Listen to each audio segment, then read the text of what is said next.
je suis professeur à l'université Andina Simón Bolívar, située à Quito en Équateur. Et donc moi je viens des sciences de la Terre au départ, donc j'ai fait un doctorat à McGill, bon, c'est ce qui explique aussi ma connexion avec le Québec, en sciences de l'atmosphère et des océans, donc sur des aspects très spécifiques d'optimisation des modèles d'océans, de l'atmosphère et du climat. Et ensuite, j'ai bifurqué, puisque en arrivant en Équateur, je me suis lancé dans un deuxième doctorat en économie du développement et en économie écologique cette fois-ci.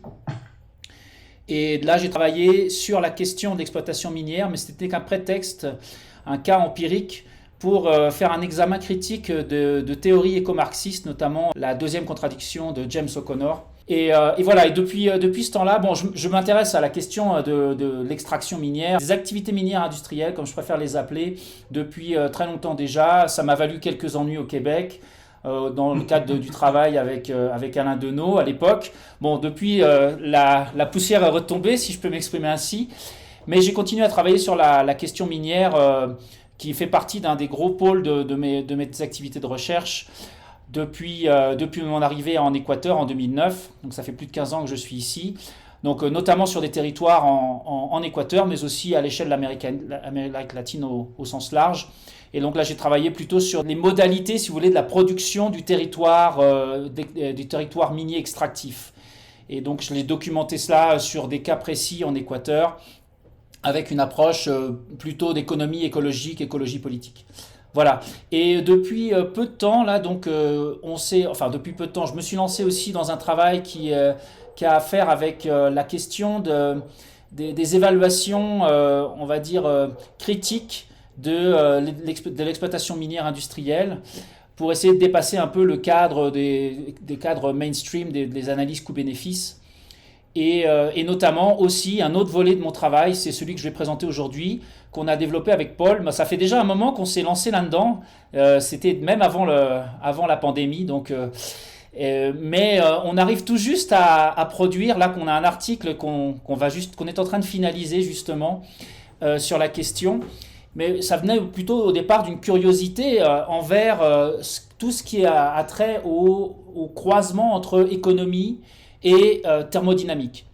Et donc qui est si vous voulez, un champ spécifique de l'économie écologique dans lequel il y a eu de la production, mais on n'était pas très satisfait par rapport à ce qu'on avait pu voir passer. Donc on s'est vraiment posé comme objectif d'essayer de tirer au clair un peu quel était l'état d'avancement de la recherche dans ce domaine. Et Paul et moi, en fait, on a en commun d'avoir une double formation, puisque Paul aussi est ingénieur chimiste à la base, et ensuite il a fait la New School à New York, donc il a bifurqué vers, on va dire, l'économie politique, voire l'économie politique marxiste. Donc on a quand même un double bagage qui nous permet d'appréhender cette question du croisement entre thermodynamique, entropie, et économie, avec une certaine capacité, on va dire, théorique et méthodologique. Donc voilà, merci beaucoup de me donner cette occasion de vous présenter un peu le travail qu'on a essayé de développer avec Paul.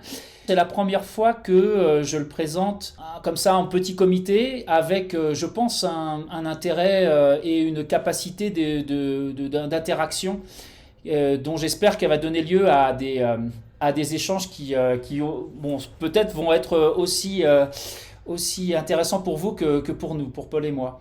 Donc j'ai fait ça un petit peu avec mon approche, on va dire, interdisciplinaire. Donc forcément, j'ai quand même un besoin d'un petit support. Et je pense qu'il y a des éléments graphiques qui vont être importants. D'autant plus que la question qu'on essaie d'aborder ici est une question quand même assez complexe, notamment de par les ponts qu'elle essaie de tendre, comme je l'ai dit, entre, d'une part, l'économie, et on va dire l'économie prise au sens large, et ensuite des aspects qui viennent plutôt de la physique, et pour lesquels vous n'avez pas nécessairement, je pense, on va dire, un bagage très développé, même s'il y a un moyen, en fait, finalement, de dialoguer. C'est la raison pour laquelle je pense qu'on va en tirer quelque chose d'intéressant.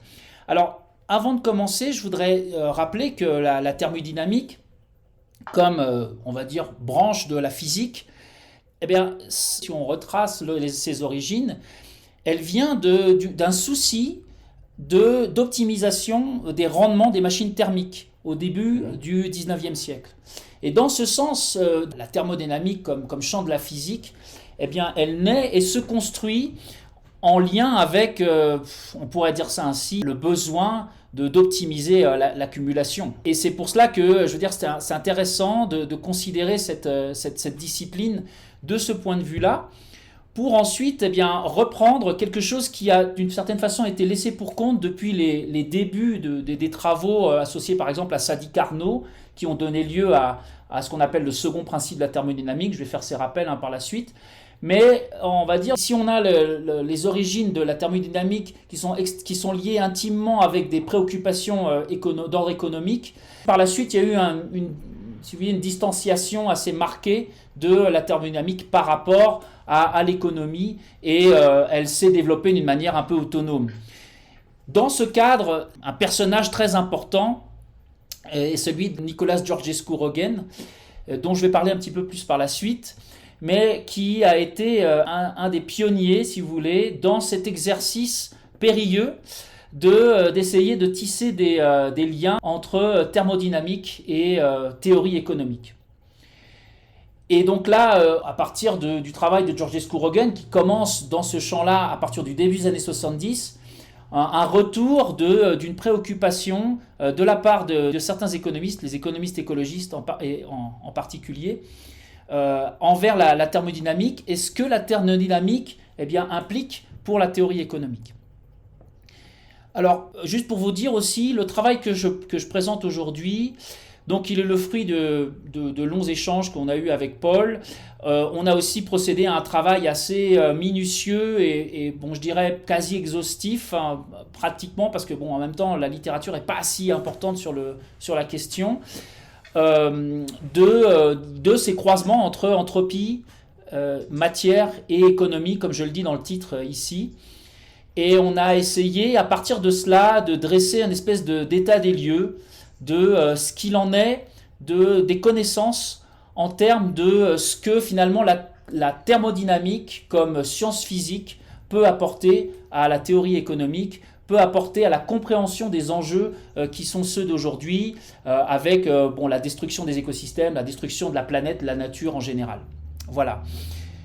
Je vais donc, suite à ce petit préambule, je me permets de faire quelques rappels très très rapides sur la perspective, l'approche, si vous voulez, de l'économie écologique, donc qui s'inscrit finalement dans une critique profonde du paradigme, si on peut l'appeler ainsi, de l'économie néoclassique, et qui, à partir des années 70, justement, du travail de Georgescu-Roegen notamment, mais d'autres aussi, essaye de produire un renouveau de la théorie économique qui finalement échapperait au caractère aveugle, en fait, même myope dans le meilleur des cas, voire aveugle, des théories économiques néoclassiques par rapport aux processus naturels, par rapport à ce que finalement les processus naturels impliquent pour la production, pour les échanges, pour la question des déchets, la question de l'extraction des ressources et ainsi de suite.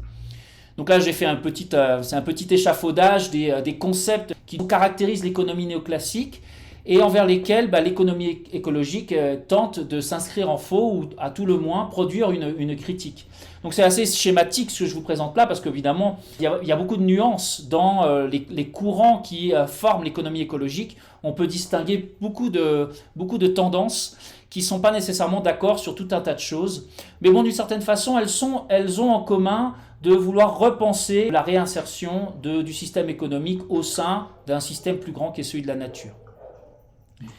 Et donc l'économie écologique, on peut résumer son apport. Alors je sais que Eric a travaillé sur la question du métabolisme en particulier, il l'a dit tout à l'heure, donc je pense que vous devez avoir une certaine connaissance de cette approche qui dépasse un peu le champ de l'économie écologique à proprement parler, puisque on peut dire aussi que l'écologie industrielle s'appuie sur l'approche du métabolisme social pour penser les flux de matière, pour penser les flux d'énergie.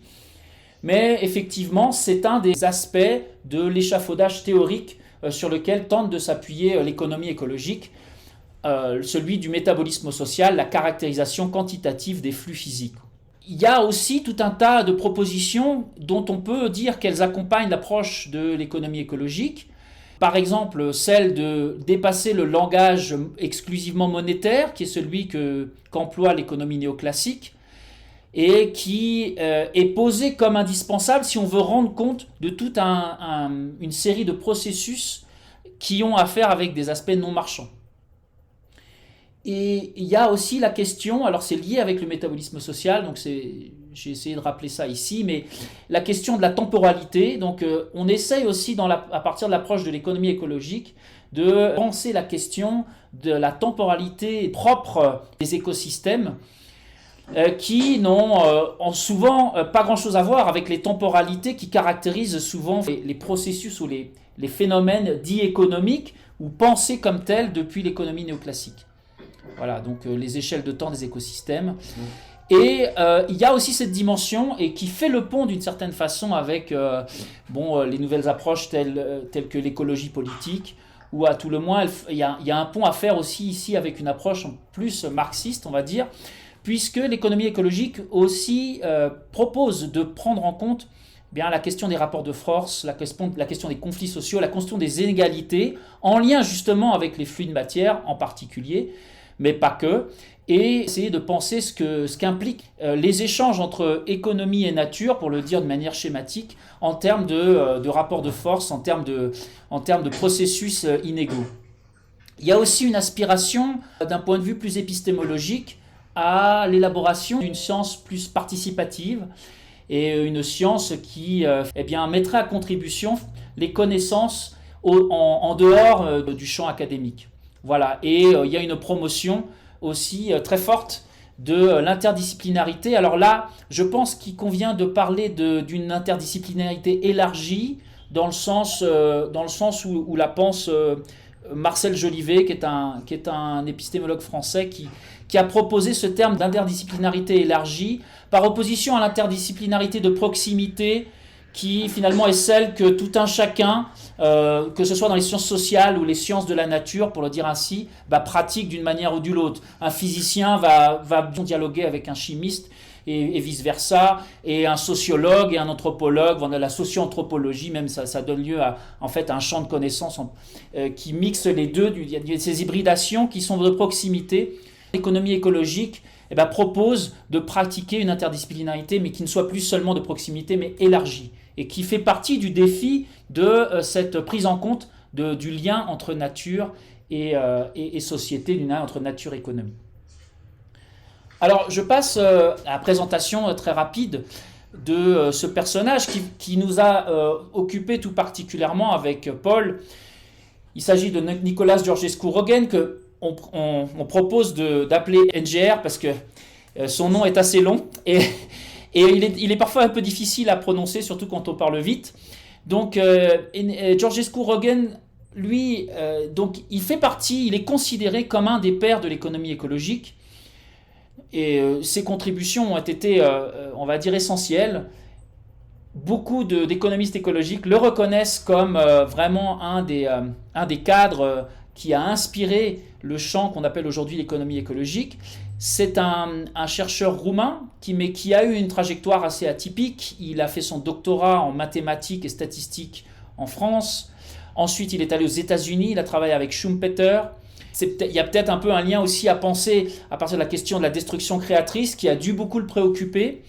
Et il a essayé de développer cette question notamment du lien entre thermodynamique et économie. Mais sa contribution avant celle du lien entre thermodynamique et économie, sa contribution principale, je crois qu'on peut la résumer dans le schéma que j'essaie de vous présenter ici, et qui tente d'opposer d'une certaine façon l'approche de l'économie néoclassique à celle de l'économie écologique. Et donc l'économie néoclassique, alors tout ça est très schématique, bien entendu, on peut critiquer la chose, on peut aller un peu plus loin dans les détails, mais c'est un peu ce qui se dit du point de vue de l'économie écologique. L'économie néoclassique a considéré exclure finalement la nature et son apport à la production, son apport aux échanges, son apport au transport. Et en fait, elle a considéré finalement le marché comme étant très fermé, avec une circulation de biens et de services entre différents acteurs, et donc une circulation, une production de biens et de services, avec d'une certaine façon un divorce par rapport aux origines naturelles, on va dire, des biens et services en question, et les apports de la nature à la valeur produite dans le cadre de ces échanges.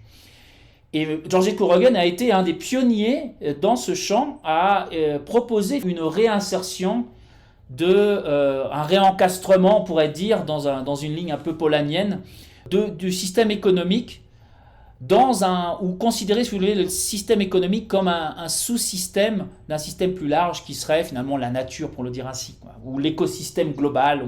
On peut utiliser plusieurs concepts. Mais à partir du moment où on procède à cette réorientation conceptuelle, eh bien on est obligé de repenser la question de la frontière, la frontière entre le champ du système économique d'une part et la nature d'autre part. Et donc cette question de la frontière implique de penser les flux, notamment, donc les flux matériels, donc l'extraction de matières premières et la question des déchets. Donc tout ça, c'est le métabolisme social, vous êtes bien au courant de tout ça. Et alors il y a la question de la matière et la question de l'énergie. Alors tout ça va être très important pour essayer de comprendre, on va dire, la proposition théorique et méthodologique de Georges Courogan. Donc il y a aussi un flux d'énergie.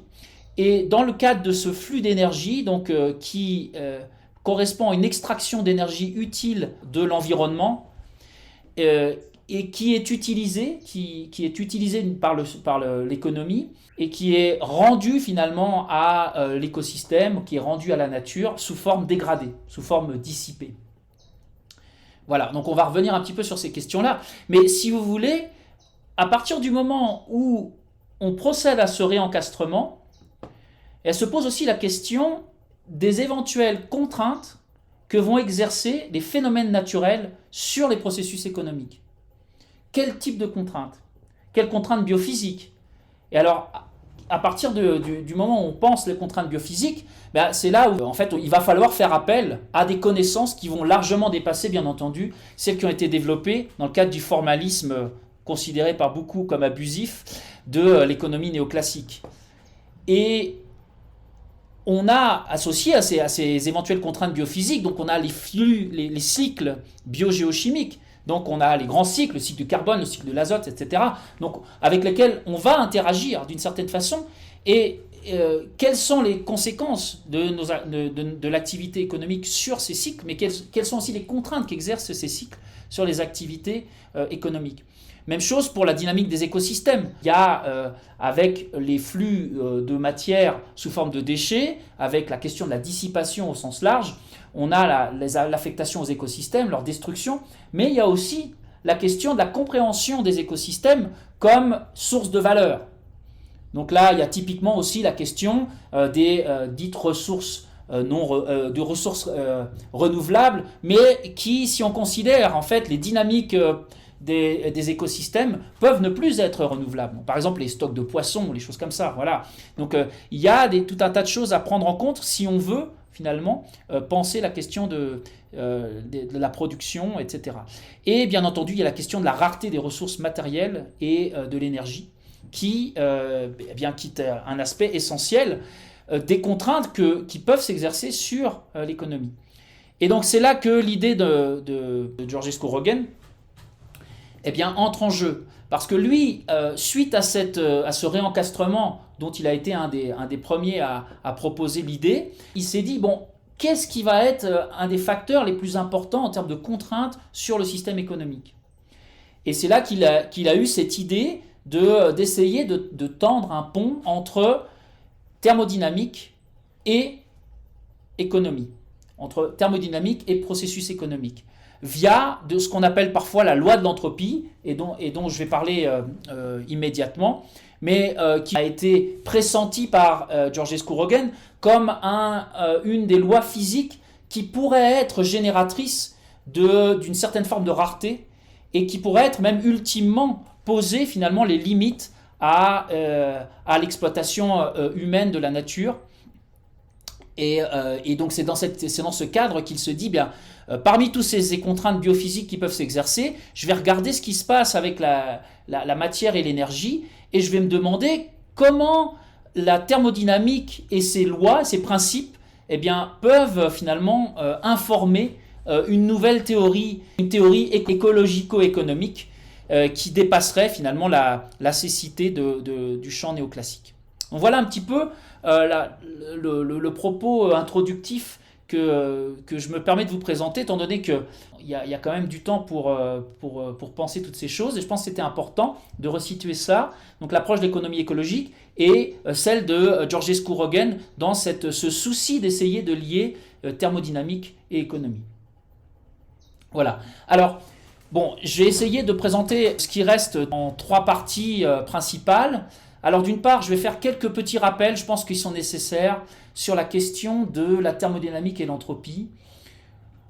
Alors ça va être très schématique bien entendu, on ne va pas mettre de formule, mais il est quand même important de reprendre finalement les grands principes de la thermodynamique et aussi de parler des définitions de l'entropie. Ensuite, ce que je me propose de faire, c'est de vous exposer finalement au terme du travail qu'on a mené à bien avec Paul, en quoi consiste la thermodynamique de Georgescu Roegen. Parce qu'on peut dire qu'il a développé sa propre thermodynamique, et ça n'a pas été sans poser tout un tas de problèmes. Mais il y a, en fait, dans sa thermodynamique, un des axes principaux, si vous voulez, c'est l'idée, bon alors je le mets en anglais parce qu'en français, je n'ai pas trouvé de formule qui frappe aussi bien, mais c'est l'idée de matter matters.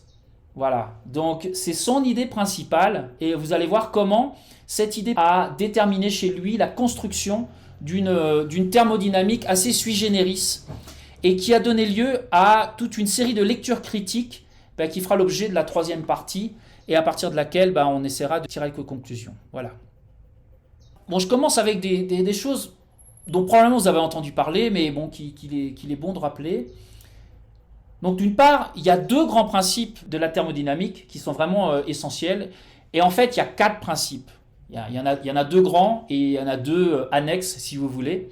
Donc c'est important pour comprendre aussi la question de la façon dont a formulé ensuite sa théorie Georgescu Roegen. Donc le premier principe que vous connaissez tous, c'est finalement que l'énergie se conserve. Mais l'énergie se conserve dans un système isolé. Alors là, c'est important aussi, et c'est un des premiers réflexes. Alors j'ai été formé en thermodynamique dans mes, disons, ça fait quand même très longtemps, mais une des premières choses que les bons professeurs thermodynamiciens disent à leurs élèves, c'est la thermodynamique, il faut définir son système. Si vous ne définissez pas votre système, vous allez vous perdre. Donc les principes de la thermodynamique s'appliquent à des systèmes. Il faut définir un système avant d'appliquer les principes. Donc, le premier principe dit que dans un système isolé, et par système isolé, on entend un système qui n'échange ni matière ni énergie avec l'extérieur, le seul système isolé, en toute rigueur, qu'on connaisse, c'est l'univers. Même si, bien entendu, on peut éventuellement remettre ça en question si on fait appel à la question de l'existence de pluri-univers, etc. Mais on reconnaît que le seul système dont on sait qu'il est parfaitement isolé, c'est l'univers. Et dans ce système, l'énergie est conservée. C'est-à-dire que l'énergie ne se perd pas et ne se crée pas. Donc ça, tout le monde le sait, mais c'est important de le rappeler. Et alors notamment, ce que dit aussi le premier principe, c'est qu'il y a une capacité de transfert du travail mécanique vers la chaleur. Il y a une certaine équivalence, si vous voulez, quantitative entre le travail et la chaleur. Le premier principe a plutôt à faire avec une approche quantitative de ce point de vue-là. Le deuxième principe de la thermodynamique, qui a été justement découvert finalement avant le premier, pratiquement, et mis en évidence par Sadi Carnot en 1818, mais qu'il n'a pas formulé de cette manière, c'est que l'entropie augmente, là encore, dans un système isolé. Voilà. Donc, dans un système parfaitement isolé, cette grandeur physique qui n'est pas sans poser problème, qui est très difficile à définir, et qu'on n'arrivera pas à définir dans le cadre de cette présentation, et sur laquelle même, comme on va le voir, les physiciens ne s'accordent pas nécessairement, bien, cette entropie, voilà, dans un système isolé, augmente. C'est ça le deuxième principe. Bon, un de ses corollaires, c'est que tout processus irréversible est entropique. Donc il y a un lien vraiment très étroit, et c'est là qu'aussi finalement le second principe de la thermodynamique a presque une dimension métaphysique. C'est qu'il y a un lien très étroit entre l'entropie et l'irréversibilité. Voilà. L'augmentation de l'entropie d'une part et l'irréversibilité d'autre part. Ça implique que le deuxième principe est associé à ce qu'on appelle parfois la flèche du temps. Voilà, donc tout ça, ça ouvre des réflexions qui sont même plus philosophiques que dans le champ de la science physique en tant que telle. Mais il y a tout un tas de débats et de littérature autour de ça. Le deuxième principe a plutôt une dimension qualitative, dans le sens où, dans un système isolé, la qualité, et non pas la quantité, la qualité de l'énergie a tendance à se détériorer. Donc il y a un aspect qualitatif dans le second principe qui nous dit que l'énergie, même si elle se conserve, comme dit le premier principe, elle a tendance à se dégrader. Alors, à ces deux grands principes, qui sont les plus importants et avec lesquels vraiment dialogue Georgescu-Roegen, s'ajoutent deux autres principes, mais sont plutôt des principes pour rendre cohérent finalement l'échafaudage théorique de la thermodynamique. Donc on a le principe 0 qui nous dit qu'il y a une transitivité dans le statut d'équilibre thermodynamique. Et il y a un troisième principe qui parfois aussi est appelé le principe de Nernst et qui dit que l'entropie est minimale au zéro absolu, donc qui est, comme vous le savez, peut-être moins 273,15 degrés Celsius, et qui est le zéro de l'échelle Kelvin. Voilà. Alors, il faut bien comprendre que la thermodynamique, bien entendu, a une histoire, et cette histoire, elle s'est surtout développée au XIXe siècle, mais elle ne s'est pas arrêtée là. Mais c'est vrai que les grands principes tels que je les ai énoncés là, dans la diapositive précédente, ils viennent du XIXe siècle, avec d'abord l'approche de la thermodynamique dite classique, et donc qui se développe dès le début du XIXe siècle et jusqu'au milieu du XIXe siècle, et qui a une approche plus macroscopique. Suite à cela, s'est développée une thermodynamique statistique qui a plutôt une approche microscopique et qui a essayé de comprendre et de traduire les principes de la thermodynamique à l'échelle des atomes. Et donc là, on a Boltzmann, Gibbs, des gens qui sont très importants, même Maxwell, des physiciens essentiels, on va dire, pour la thermodynamique. Et donc, c'est une approche quand même qui est un peu différente. Parce que c'est un champ de la connaissance physique qui n'est pas tout à fait la même que celle de la thermodynamique classique. Puisque vraiment, là, on est dans des questions microscopiques.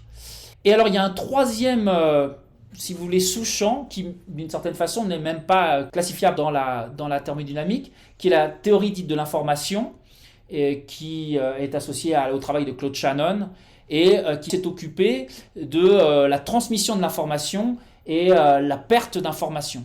Donc, c'est surtout au milieu du XXe siècle, à partir du moment où on a parlé des ordinateurs, etc. Et alors, ce qui est important par rapport à ces trois approches qui emploient chacune d'entre elles une certaine définition de l'entropie, c'est qu'il y a un débat au sein des sciences physiques et même des sciences de l'information par rapport aux équivalences entre les différentes définitions d'entropie qui sont utilisées dans chacune de ces trois approches: thermodynamique classique, la thermodynamique statistique et enfin la thermodynamique de l'information. Et tout particulièrement, il y a tout un tas de débats par rapport à l'équivalence possible entre information et entropie. Dans quelle mesure l'augmentation de l'entropie correspond à une perte d'information? Tout ça, c'est des débats qu'on ne résoudra pas ici, mais qui sont importants aussi pour comprendre ensuite les autres débats qui ont lieu dans le champ de l'économie écologique. Voilà, donc ça conclut un petit peu les petits rappels que je voulais faire sur la question de la thermodynamique. Et donc là, on aborde l'approche de Georgescu-Roegen, ses propositions théoriques en tant que telles, qui, comme vous allez voir, prennent quelques libertés par rapport à la théorie de la thermodynamique, et c'est un petit peu ce qui va poser problème. Alors, en premier lieu, il convient peut-être de dire, et c'est un petit peu ce qu'on a aussi mis en évidence avec Paul, c'est que Georgescu-Roegen a tendance à ne dialoguer qu'avec la thermodynamique classique, la thermodynamique macroscopique. Donc lui, ce qu'il propose, c'est que la thermodynamique qui va être intéressante du point de vue de l'économie, ça va être la thermodynamique classique. Il reprend des critiques qui sont très anciennes d'ailleurs et qui ont depuis lors été remises en question, mais il reprend des critiques qui avaient été formulées à l'époque envers la thermodynamique statistique, et notamment il reprend des critiques qui qui remettent en cause les possibles ponts au sein de la physique entre thermodynamique statistique et thermodynamique classique. Mais en tout cas, il n'aime pas la thermodynamique statistique. Et en fait, on pourra revenir sur les raisons pour lesquelles, si vous voulez, c'est des raisons un peu épistémologico-politiques, je pense, qui conduisent Georgescu Roegen à refuser la pertinence de la thermodynamique statistique. Ensuite, Georgescu Roegen, il se refuse aussi, et alors là, d'une manière vraiment catégorique, on pourrait dire même quasiment épidermique, dans ses écrits, il se refuse à admettre la possibilité d'une équivalence entre entropie et information. Donc, là encore, ça vient une recherche, pour le dire ainsi, de cohérence de ces propositions théoriques dans le cadre de ce pont entre thermodynamique et économie. En quoi consiste vraiment le cœur de la proposition théorique de Georgescu Roegen? Donc, d'abord, comme je vous l'ai dit, c'est Matter Matters, et ensuite, c'est le fait qu'il existerait un quatrième principe de la thermodynamique. Donc, il part de l'hypothèse selon laquelle la thermodynamique s'est concentrée d'une manière trop exclusive sur l'énergie et a oublié la matière. Raison pour laquelle il propose qu'on parle d'entropie-matière, un concept qu'aucun physicien n'a proposé, qui n'a pas nécessairement d'existence dans le champ de la thermodynamique ou le champ des sciences de la matière. Mais lui, il propose ce terme d'entropie-matière pour rendre compte d'une certaine façon de la dissipation de la matière. C'est-à-dire que dans le processus métabolique de production, ensuite de consommation et de déchets, il y a une dissipation de la matière. Et lui, il dit que cette dissipation de la matière devrait être pensée suivant, si vous voulez, la logique de la thermodynamique, en procédant à une analogie entre énergie et matière. Donc, la thermodynamique nous parle d'entropie et d'énergie. Georgescu Roegen nous dit que on devrait aussi, dans le cadre d'une thermodynamique complète, on devrait pouvoir parler d'entropie-matière et de matière. Et donc, la dissipation de la matière, conduit, selon Georgescu Roegen, à une augmentation de l'entropie-matière. De la même façon que la dissipation de l'énergie, selon la thermodynamique classique, conduit à une production d'entropie. Alors ça le conduit à proposer l'existence d'un quatrième principe de la thermodynamique qui peut s'énoncer ainsi, et donc c'est la façon dont il l'énonce, mais il y a plusieurs autres façons, parce que le second principe de la thermodynamique aussi, je ne vous l'ai pas dit, mais il y a une liste assez importante de formes d'énoncés de ce principe, et il y a tout un tas de littérature là-dessus, mais d'une manière générale, il propose que ce quatrième principe s'énonce de la manière suivante: l'entropie-matière augmente dans un système fermé. Fermé, mais pas isolé. Alors, quelle est la différence? Le système fermé, c'est un système qui échange de l'énergie avec son environnement, mais qui n'échange pas de matière. Ok?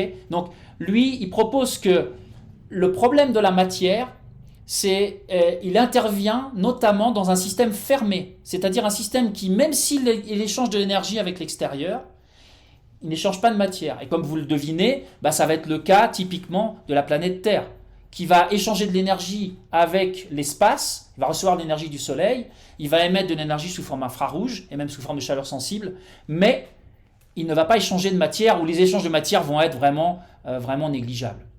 Donc, et ça conduit aussi à énoncer ce postulat très fort, enfin ce corollaire très fort, qui est que le recyclage à 100% est impossible. Donc voilà un peu vraiment le cœur de la proposition théorique de Georgescu Roegen. Alors, pour essayer de traduire ça en termes schématiques, donc on pourra y revenir aussi, c'est une diapositive un peu chargée, je vous prie de m'excuser, mais d'une certaine façon, si vous voulez, un peu en plus il y a de l'anglais, mais on peut considérer que l'univers, comme on l'a dit, ou encore la Terre sont des systèmes thermodynamiques. On peut même aussi considérer que le système économique, même si la définition de ces frontières, on sent tout de suite que ça va être difficile à établir, mais on peut considérer, au moins d'une manière métaphorique, si vous voulez, que le système économique est un système thermodynamique qui va échanger de l'énergie et de la matière. La Terre va être un système thermodynamique qui va être fermé. Donc le système économique va être un système ouvert. La Terre va être un système fermé qui va échanger de l'énergie, qui ne va pas échanger de matière, et l'univers va être un système isolé. Voilà. Et donc, ce que j'essaie de représenter ici, ce sont les flux d'entropie tels que pensés suivant la logique de Georgescu Roegen. Donc, on a un flux d'entropie solaire qui est un flux de basse entropie. L'énergie qui nous arrive du Soleil est une énergie de basse entropie. Elle est hautement concentrée dans des radiations électromagnétiques très concentrées, et en plus, elle se situe à des fréquences très élevées. Donc elle est très cohérente, donc c'est une énergie de très basse entropie. Cette énergie de basse entropie arrive, on va dire, sur la Terre, et l'économie, le système économique, va se nourrir d'un double flux de basse entropie. D'une part, une entropie d'origine solaire, donc par exemple ça va être l'agriculture qui a besoin des radiations solaires pour produire les aliments, via la photosynthèse. Et c'est ça aussi qui fait un peu la spécificité de l'économie comme système thermodynamique. On a besoin aussi d'un flux d'entropie terrestre, d'origine terrestre, un flux de basse entropie d'origine terrestre. C'est ça la proposition de Georgescu Roegen. Ça va se traduire par exemple par les combustibles fossiles, qui est un exemple typique de ce flux de basse entropie. Et donc l'économie, pour fonctionner, a besoin de ce double flux d'entropie qui est la somme de l'entropie, la basse entropie d'origine solaire et la basse entropie d'origine terrestre. Le quatrième principe, tel que Georgescu Roegen nous le propose, et qui indique que l'entropie matière augmente sur un système fermé, donc va nous conduire à conclure que sur la Terre étant un système fermé, l'entropie matière va augmenter. Et ce qui implique pour Georgescu Roegen que cette partie JT là, du flux de basse entropie dont a besoin l'économie pour fonctionner de toute façon, après, c'est le langage en fait qu'il utilise. On peut l'utiliser, on peut avoir des approches différentes en termes de concepts par rapport pour qualifier finalement ce terme de fonctionnement de l'économie. Mais d'une certaine façon, il nous dit que le flux de basse entropie d'origine terrestre, à un moment donné, il va s'épuiser.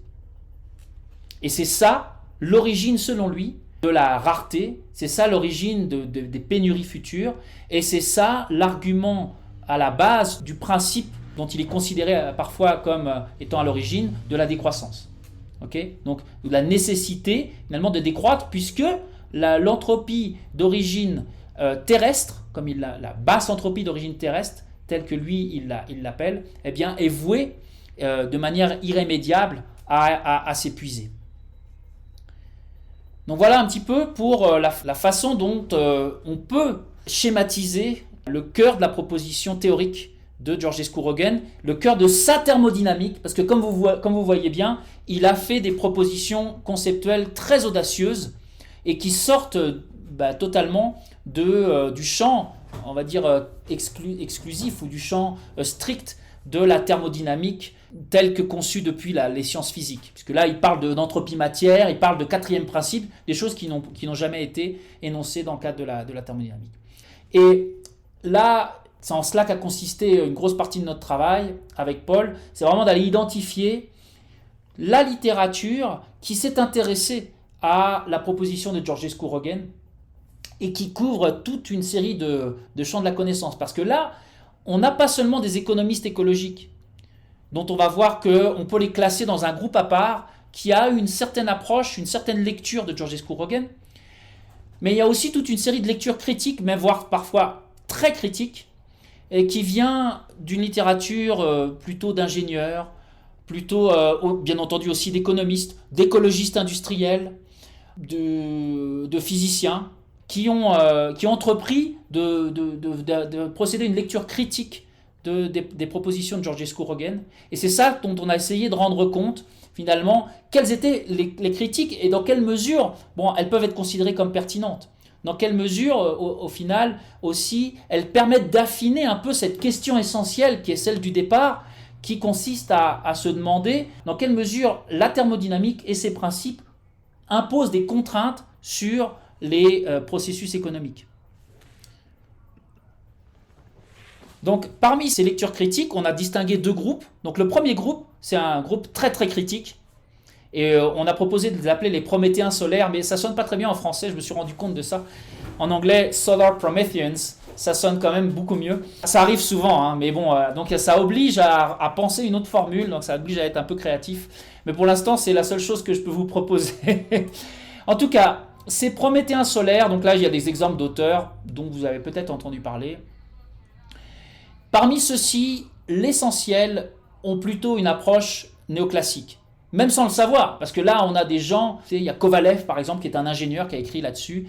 Alors lui, je pense qu'il a une approche néoclassique, mais sans trop le savoir, parce que finalement, il reproduit l'approche néoclassique et son positivisme aussi, enfin, en fait, sans même y faire allusion. Il y a une intégration, une naturalisation d'une certaine façon de l'approche néoclassique, là, par certains de ses auteurs. Mais il y a 4 grands axes de critique des propositions de Georgescu Roegen. Alors vous allez voir, c'est intéressant parce que là, il y a toute la question, évidemment, des postulats épistémologico-métaphysiques de l'économie néoclassique qui vont être présents au sein de cette critique, mais pas que, parce qu'il y a à prendre et à laisser, comme vous allez le voir. Alors, d'une part, l'ensemble de ces auteurs tendent à critiquer Georgescu Roegen en disant, mais en fait, il n'y a aucun problème avec l'entropie, puisque le système Terre n'est pas un système isolé. Donc si on suit le second principe de la thermodynamique, le système Terre n'étant pas isolé, eh ben, c'est pas obligé que l'entropie augmente sur Terre. Donc au final, il n'y a pas de problème avec des éventuelles pénuries, comme nous le dit Georgescu Roegen. La Terre peut parfaitement bien fonctionner. On peut produire de l'entropie au sein de la Terre, mais c'est pas grave puisque c'est un système qui est ouvert au moins à l'énergie, qui n'est pas isolé. Alors oui, alors cet argument-là, il n'est pas valide parce que dans les écrits de Georgescu Roegen, on se rend compte, et même par rapport au schéma que je vous ai présenté auparavant, on se rend compte que Georgescu Roegen était tout à fait conscient de cela. Il est tout à fait conscient du fait que le système Terre n'est pas un système isolé. Mais justement, lui, ce qu'il propose, c'est que les thermodynamiciens et, on va dire, les gens qui peut-être se sont intéressés à l'énergie et son rôle au sein de l'économie ont eu recours à ce que lui appelle parfois un dogme énergétique. C'est-à-dire qu'on pense la question de la thermodynamique exclusivement à partir de l'énergie et des flux d'énergie. Et on oublie les flux de matière. Donc c'est ça un peu sa proposition, c'est que la Terre est un système qui n'est pas isolé, mais c'est un système fermé. Donc il est ouvert à l'énergie, mais il n'est pas ouvert à la matière. Donc là, finalement, cette critique qui est souvent formulée par les Prométhéens solaires, là, elle n'est pas recevable puisque Georgescu Roegen en était parfaitement conscient. Alors il y a un autre argument qui implique des calculs de production d'entropie et qui consiste à dire que la production d'entropie anthropique serait négligeable par rapport à la production d'entropie naturelle. Dans le sens où la plupart des processus naturels sont irréversibles et par conséquent producteurs d'entropie. Donc, on peut comparer la production d'entropie des processus naturels avec la production d'entropie des processus anthropiques. Si on procède à cette comparaison, selon ces gens-là, bon, certains d'entre eux, parce que tout le monde ne le fait pas, on se rend compte, selon eux, que la production d'entropie anthropique, c'est-à-dire d'origine humaine, est négligeable par rapport à la production d'entropie de la nature. Ce qui les conduit à affirmer qu'au final, il n'y a pas de problème. Même si nous, on produit un petit peu d'entropie, quel est le problème? Puisque la nature elle-même en produit beaucoup plus que nous.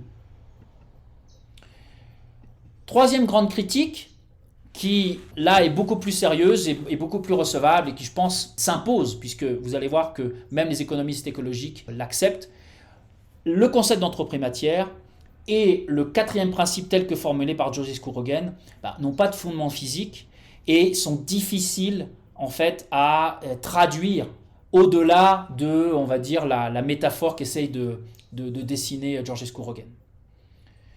Donc là, il y a une grande faiblesse de la proposition qu'a fait Georgescu Roegen, qui a impliqué une construction théorique, si vous voulez, un édifice théorique qui n'est pas basé sur des fondements solides et qui, suite à ces critiques, s'effondre très rapidement. Ensuite, et ça c'est une critique qui est beaucoup plus générale puisqu'elle correspond maintenant à la vision du monde de l'économie néoclassique. Donc l'économie n'est pas vouée à la pénurie, au contraire de ce qu'affirme Georges Couroguin. Pourquoi ? Parce que selon ces prométhéens solaires, et c'est là dont ils tirent leur nom, eh bien, le Soleil est une source infinie de basse entropie. Le Soleil étant une source infinie de basse entropie, et donc d'énergie de bonne qualité, si vous voulez, si on combine à ça le fait qu'on aura bientôt des technologies tout à fait efficaces pour capter cette énergie, eh bien, il n'y a aucun problème qui va se poser, même du point de vue de la matière. Donc, pour retraduire ça dans les termes énoncés un peu plus haut, si on prend en compte ce flux de basse entropie dont a besoin l'économie pour fonctionner et qui est composé d'un flux solaire et d'un flux terrestre, eh bien, l'épuisement du flux terrestre, même s'il a lieu, ne pose pas de problème puisqu'il sera compensé par le flux de basse entropie d'origine solaire. Donc c'est un peu ça l'argument des prométhéens solaires, c'est qu'il y a une possibilité de substitution infinie, d'une certaine façon, du flux de basse entropie d'origine terrestre par un flux de basse entropie d'origine solaire. Donc aucun problème. De toute façon, même s'il y a d'une manière ou d'une autre une pénurie en termes de matière et de ressources qui se présentent, ça va être résolu parce qu'on va être capable de mobiliser une énergie qui est considérable, parce que l'énergie solaire, c'est ça aussi qu'il faut rappeler, bon, l'énergie solaire, en fait, et même les écosystèmes en utilisent qu'une infime partie.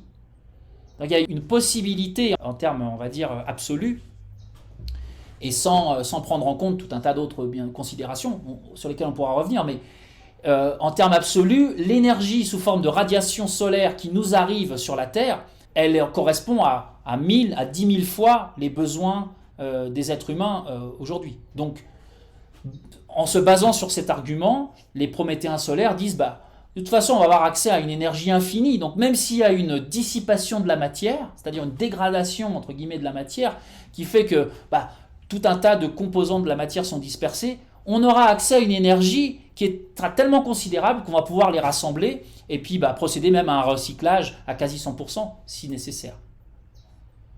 Voilà, c'est ça l'argument des prométhéens solaires. Alors, le deuxième groupe qui peut être isolé parmi les lectures critiques de Georges Couroguin vient de l'économie écologique à proprement parler. Donc là, il y a quelques auteurs qui ont, d'une manière très sérieuse, dialogué avec Georges Couroguin et son œuvre, parmi lesquels, par exemple, Mayumi, qui est un japonais qui a été élève de Georges Couroguin. Bon, il y a une série de critiques aussi qui peut être isolée, mais c'est des critiques, bien entendu, beaucoup plus friendly, si on peut le dire ainsi.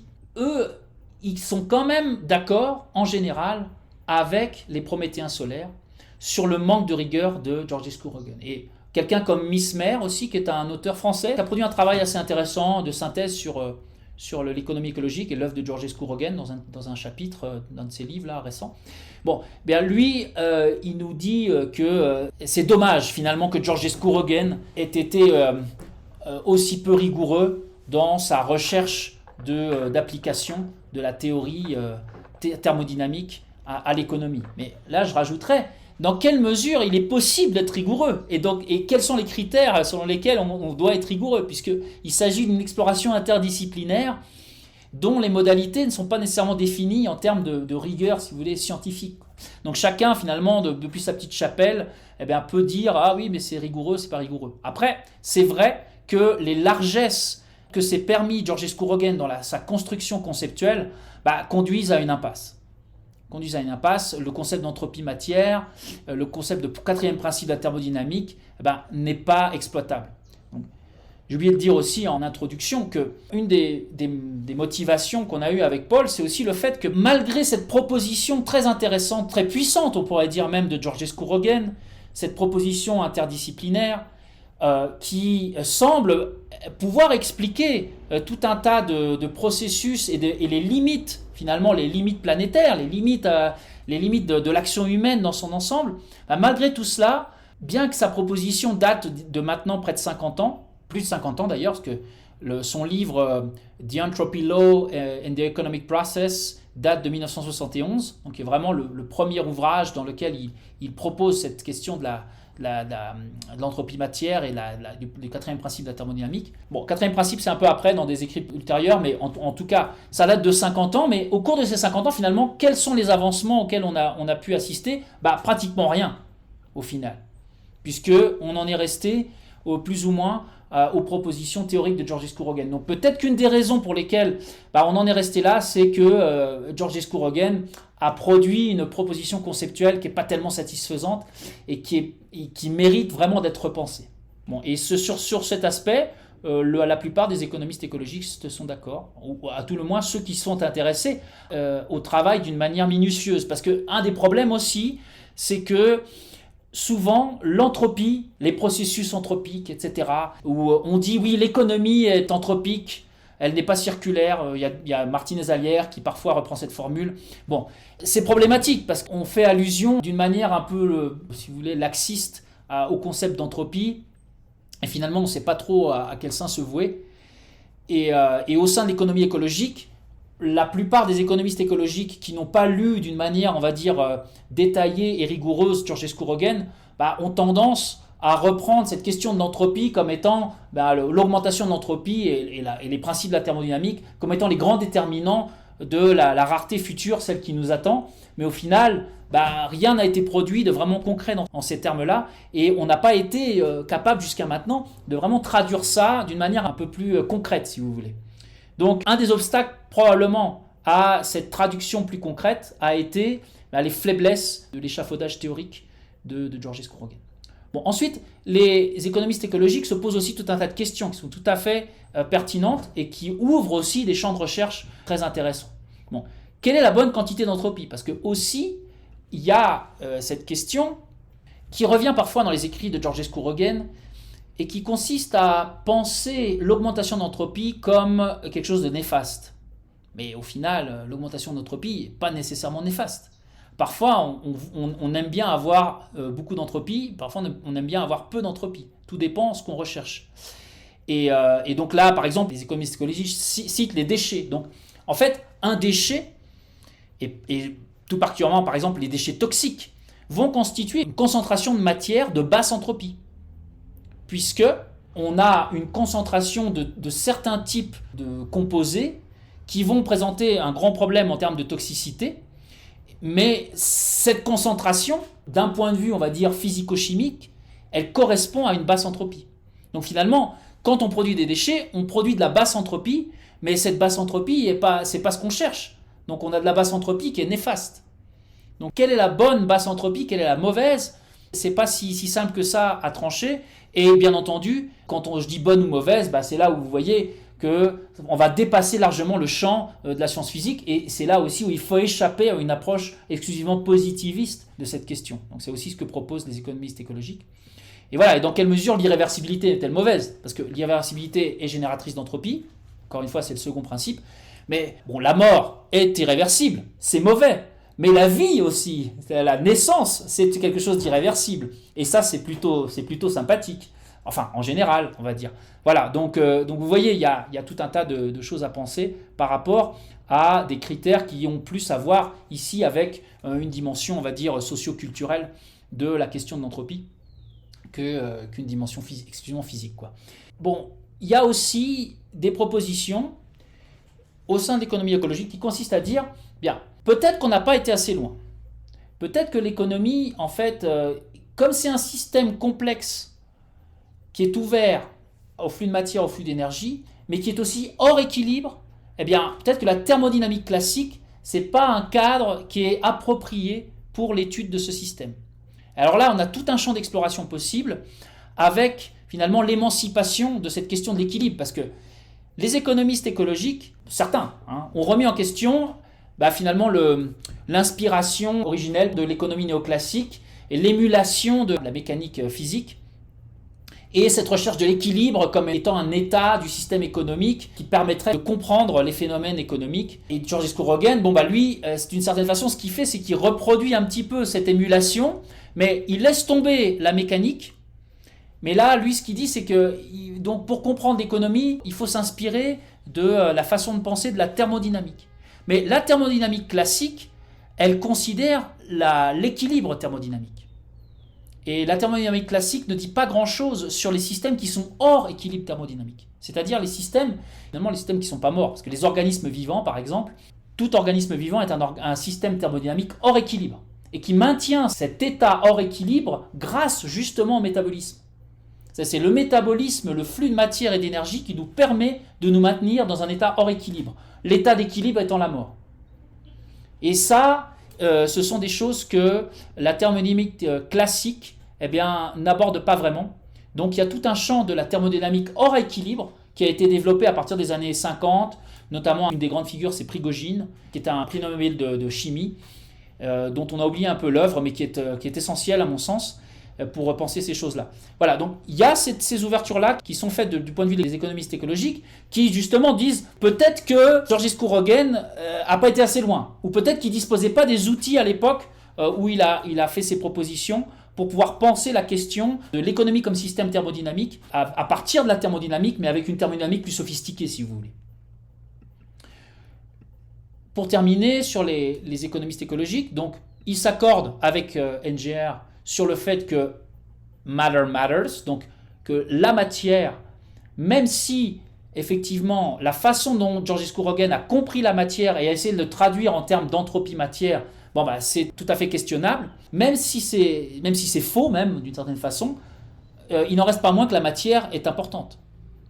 Et dans quelle mesure la matière et les flux de matière, c'est à partir de ceci qu'il faut penser la question des limites. Dans quelle mesure il faut suivre la proposition de Georgescu Roegen, suivant laquelle il faut dépasser ce qu'il a appelé le dogme énergétique et ne plus penser la rareté qu'en termes d'énergie, comme font les prométhéens solaires, mais aussi en termes de matière. Voilà. Et ensuite, les économistes écologiques, bien entendu, rejettent le dogme néoclassique dans son ensemble. Et donc, par exemple, la question du caractère illimité des ressources. Donc, ils prennent au sérieux ce que Georgescu Roegen proposait, c'est-à-dire d'essayer de se dire dans quelle mesure la thermodynamique peut nous informer sur la question de la rareté des ressources. Et ils refusent aussi l'optimisme technologique qui consiste à dire de toute façon, il ne faut pas tellement se préoccuper par rapport à notre capacité actuelle de captation de l'énergie solaire, puisqu'il y a plein de progrès technologiques qui s'en viennent et ça va nous permettre d'être beaucoup plus efficaces dans cette captation. Voilà, alors là, ça m'amène à une série de réflexions finales qui vont essayer de reprendre un peu tout ça et puis d'ouvrir un petit peu les questions. Et puis aussi, par rapport à notre travail, qui vous montre un petit peu là où on en est et ce qui éventuellement pourrait être des choses qu'on aimerait développer à l'avenir. Donc, alors d'une part, reprendre cette idée sur laquelle il y a toute une série de failles théoriques dans l'œuvre de Georgescu Roegen en ce qui a trait aux concepts qu'il lui a associés à la thermodynamique, mais qui ne sont pas de la thermodynamique au final, et qui posent vraiment un gros problème, et qui poussent finalement à abandonner la formulation de la thermodynamique telle que l'a produit Georgescu Roegen, et à repenser pratiquement depuis zéro la question de comment les principes de la thermodynamique peuvent constituer une base pour penser la question des limites. Donc il faut d'une façon repartir à zéro. C'est un des problèmes. Donc ensuite, un des gros problèmes avec le prométhéisme solaire, c'est que ils sont techno-optimistes et il y a tout un tas de choses à penser par rapport aux capacités futures à développer des technologies qui vont nous permettre de capter cette fameuse énergie solaire. On peut considérer donc dans ce cadre-là que le travail de Georgescu Roegen, c'était une première étape nécessaire. Et à l'époque où lui a produit ses propositions, il n'y avait personne qui pensait dans ces termes-là. Donc il a vraiment été un pionnier, on va dire, dans ce champ qui a consisté à essayer de penser ce que disent les sciences physiques, ce que disent les sciences écologiques, par rapport aux contraintes qu'elles imposent sur les systèmes économiques. Et donc en cela, il faut vraiment reconnaître son mérite. Mais par contre, son travail et le travail qui lui a succédé, parce que les gens finalement se sont perdus parce que ses propositions étaient un petit peu qui étaient déroutantes et erronées. Donc il n'a pas répondu à comment la thermodynamique limite-t-elle l'économie. Donc c'est la question, et la question de départ finalement n'a pas été résolue. Donc encore une fois, ça implique peut-être d'aller chercher une thermodynamique qui est plutôt celle du XXe siècle, qui a vraiment produit des progrès considérables par rapport à la compréhension de ce que c'est que l'équilibre thermodynamique et ce que sont aussi les systèmes ouverts. Donc Prigogine parle par exemple de structure dissipative, donc qui est un concept tout à fait intéressant et qui correspond, on va dire, a priori à finalement ce qu'est un système économique ou un système socio-économique même. On peut se poser la question aussi, Jusqu'où on va pouvoir aller dans cet exercice d'interdisciplinarité élargie? Et peut-être que finalement, notre limite, c'est la simple métaphore et elle sera difficilement dépassable. C'est possible aussi. Parce que là, on touche vraiment en fait à des obstacles épistémologiques dans le sens de la production d'une théorie qui fasse le pont entre des processus qui sont socioculturels d'une part et qui sont le fruit des activités économiques et, on va dire, le champ de la physique d'autre part. Donc là, il y a aussi tout un tas de choses à penser. Donc, comme je vous l'ai dit auparavant, les postulats de Georgescu Roegen par rapport à son refus quant à l'équivalence entre entropie et information, dans quelle mesure l'entropie et l'information finalement sont équivalentes, qu'est-ce que ça implique en termes de limites si l'information et l'entropie sont des équivalents. Ce dont j'ai l'impression, peut-être ça sera le fruit de travaux futurs, c'est que le fait de considérer l'entropie et l'information comme équivalente, ça implique une substituabilité, si vous voulez, de l'entropie par l'information, et donc ça conduit à un certain prométhéisme, puisque si on dit ok, l'information est équivalente avec l'entropie, donc si on a accès à de la basse entropie, on va pouvoir produire de l'information, et cette production d'information va pouvoir remplacer le flux de basse entropie. Donc, d'une certaine façon, la technologie nous permet de compenser la perte d'accès à des flux de basse entropie. Voilà, c'est un petit peu ça qu'il y a sûrement derrière ces questions d'équivalence entre entropie et information et les débats qui peuvent se dessiner derrière cela. Donc ensuite, il y a la question de l'importance de la matière. Alors, il est fort probable que la thermodynamique n'ait pas finalement beaucoup de choses à dire sur la matière en tant que telle. Puisque la thermodynamique, c'est vrai, et comme son nom étymologiquement l'indique, elle s'intéresse avant tout à, la chaleur, mais au flux d'énergie. Bon. Les flux d'énergie, c'est une chose.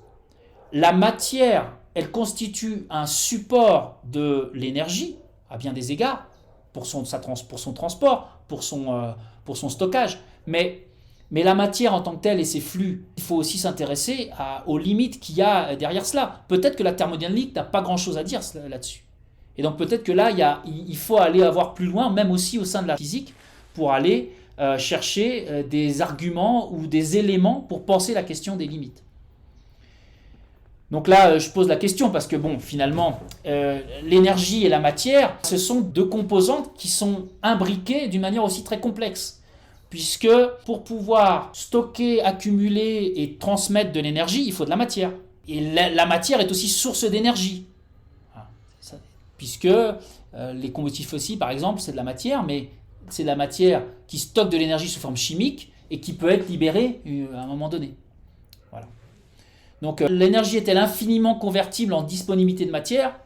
C'est le postulat des prométhéens solaires, mais jusqu'à quel point c'est acceptable. Voilà, je conclurai un petit peu là-dessus sur ces questions qui n'ont pas de réponse, mais il y a un vrai travail à faire pour vraiment aller chercher des éléments qui soient plus sérieux et plus convaincants en termes d'identification de ces éléments, on va dire, de la théorie physique qui va nous aider à penser la question des limites.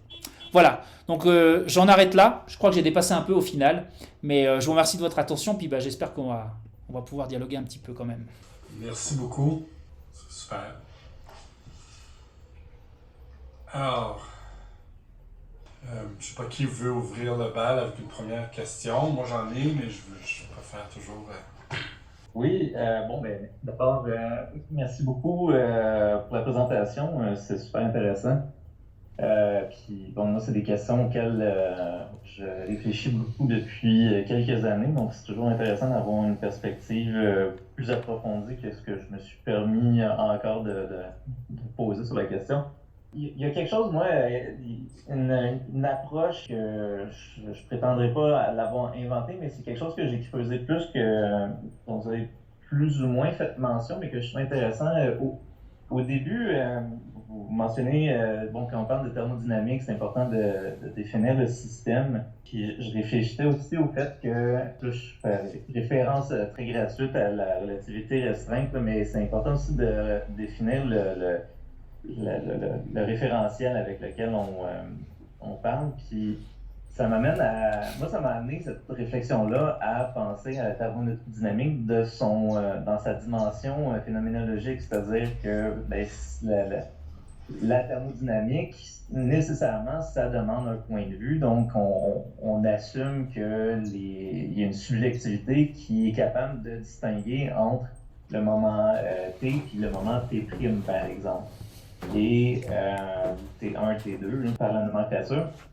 Et en tout cas, la manière dont moi j'ai approché la question, puis c'est pas extrêmement développé. Il faudrait d'ailleurs que je lise ce que vous avez fait, William et Paul, parce que ça m'aiderait probablement à approfondir la question. Mais moi, je me dis, la nature profondément phénoménologique de la thermodynamique qui nous amène à poser la question justement de l'acteur qui est amené à juger un peu sur les différentes étapes des procédés physiques qu'il observe.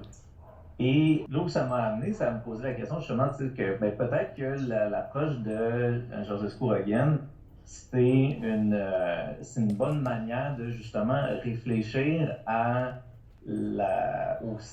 fondamentalement au sens que les humains donnent à leur relation à la nature, puis à partir de là, peut-être réfléchir à l'économie dans un rapport, refonder entièrement un rapport à l'économie, puis là je le réfléchis dans une approche peut-être pas la mienne, d'un réencastrement dans lequel sont mis en relation à la fois les procédés physiques, matériels, très, qu'on pourrait dire très rationnels, et de l'autre côté, la dimension symbolique qui est subjective du sens qu'on donne à ces structures économiques-là.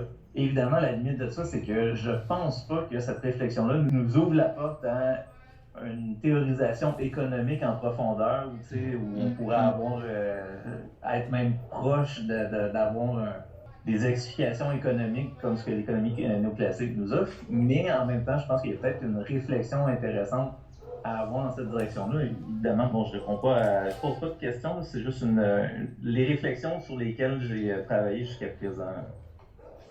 Veux-tu répondre, William, ou on passe à Eric? Disons que c'est tout à fait pertinent, tout à fait intéressant. Et effectivement, je pense qu'avec Paul, on s'accorde sur le fait que, justement, Georgescu-Roegen est un pionnier bien au-delà de la question proprement, on va dire, instrumentale de la traduction des lois de la thermodynamique en termes de limites physiques pour l'économie. Disons que son apport va bien au-delà de cela. Et dans ce sous-champ-là, il y a des problèmes. Et effectivement, c'est les problèmes qui ont été relevés immédiatement par tout ce public d'ingénieurs, etc., d'économistes néoclassiques, d'écologistes industriels. Mais comme tu dis, finalement, les questionnements vont bien au-delà. Et là, les réflexions sont ouvertes. Moi, je n'ai pas tellement grand-chose à dire, si ce n'est qu'effectivement, c'est un recentrage conceptuel qui amène des considérations qui vont bien au-delà de considérations exclusivement matérielles, comme celles que finalement la thermodynamique propose. Je peux peut-être enchaîner. J'ai dans mon livre, j'ai osé mettre un chapitre, faire un chapitre sur la thermodynamique. Oui, j'ai vu, mais c'est bien, il est bien. Ouais. Il est bien. Je suis pas physicien, là.